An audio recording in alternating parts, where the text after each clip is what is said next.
Ce programme vous est présenté par Playtex, accompagnateur officiel de l'évolution de la Formule 1.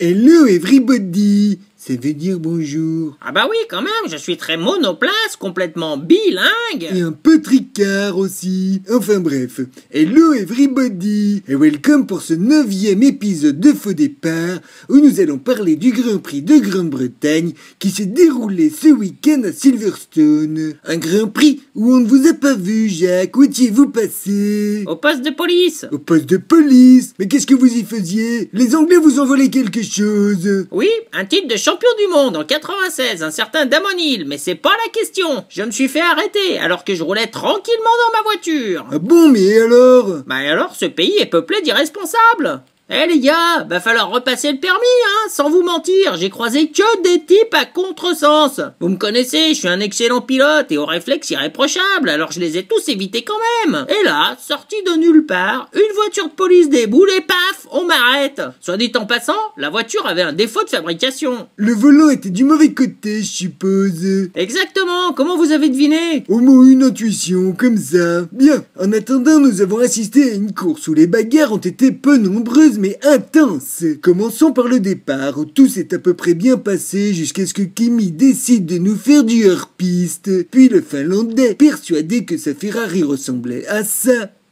a tenté de revenir sur la piste en sautant une bosse. Parti en tête à queue, il a heurté tout ce qu'il trouvait autour de lui jusqu'à ce que Massa, toujours au mauvais endroit au mauvais moment, le percute à son tour. Un gros carton. Ouais, un carton rouge, oui. Oui, rouge comme le drapeau qui s'en est suivi, retardant le second départ d'environ 1 heure pour réparer le rail. Ah bah ça, pour tout ce qui implique des rails, il faut prévoir du retard. On appelle ça le syndrome SNCF.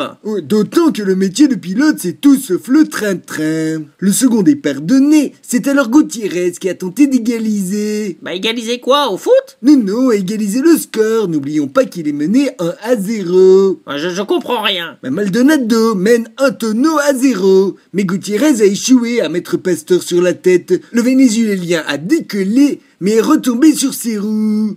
Air Maldonado, on ne va pas bien vite, on décolle de travers, et parfois, mais seulement parfois, on atterrit sur nos roues.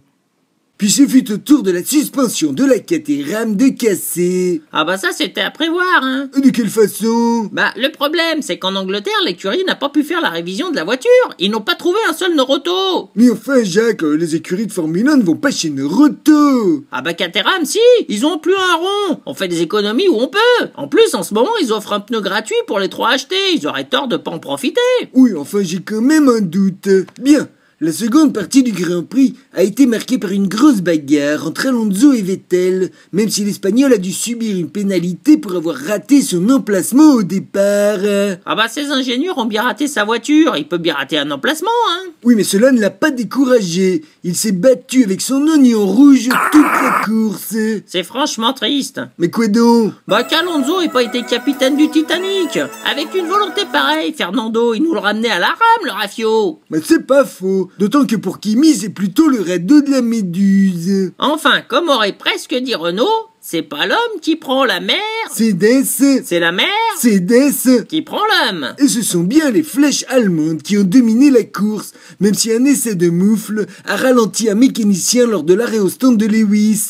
Le Britannique a bel et bien remporté la course, puisque Nico a vu sa boîte le trahir et a dû abandonner. Signalons pour finir l'excellente performance de Valtteri Bottas, qui termine second, prouvant une nouvelle fois que la Williams est en forme en ce moment. Sur ce, il est temps de nous quitter. Nous nous retrouverons dans 15 jours pour le Grand Prix d'Allemagne où... Julien Ah bah ça m'aurait étonné. Oui, Jacques. Ben, vous avez vu que le fils du prince Charles était sur place. On a dû lui en raconter une bien bonne. Bah pourquoi? Eh ben parce que le prince a ri. Ah